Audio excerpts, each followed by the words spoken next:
देखु ऑफिस रे कार्यरत जड़े कर्तव्यपरायण आरआई को ऑफिस बस माड़ मारिया गोटे निंदनीय घटना घटना पचर कहानी विषय में जहाँ कहि 2022 मसीह गोटे उत्तराधिकारी प्रमाण पत्र दि जाइला जो आधार कि जमी बिक्री खरीदी होती किंतु से माने से समय से जानी पार नथिले जितेबाला आरआई डोर टू डोर सरकार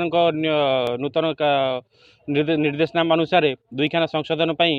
घर घर बुली जो दुईखाना संशोधन आवेदन ग्रहण करुले से समय से माने अवगत होते बाबद एवं जानला परे से माने तुरंत तहसीलदार कार्यालय को आसी ए विषय जन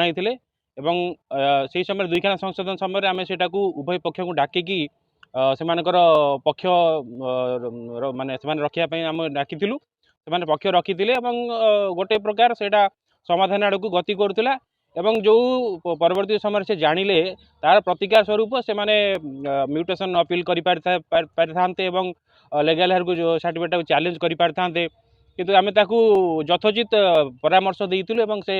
ठीक बाटर जाउथिले किंतु कौन सी कारण से कौन है आम तो अनुमान करूना किसी गुंडा श्रेणी लोक भड़ारे नहीं से आरआई ऑफिस रे जी बाबद किसी जानी भी ना कौन बैकग्राउंड रे कौन कौन ये जमी बाड़ी समस्या होती किसी विषय अवगत न थाई हठात गोटे ऑफिस को पशिकी कार्यरत आरआई को ऑफिस रे बसी माड़ मारिया गोटे पुणी सीसीटीवी रे तार विजुआल भी सीसीटीवी लगी से ऑफिस रे रिसेंटली लगी से बात अवगत थाई भी गोटे ऑफिस रे मारिया गोटे निंदनीय घटना तेणुक यह दृढ़ हस्ते आम दमन करुचु एवं सरकार तरफ आम कलेक्टर साहब सहित कथा सरकार तरफ विहित कार्यानुष्ठान निमंते आम प्रार्थना करुचु।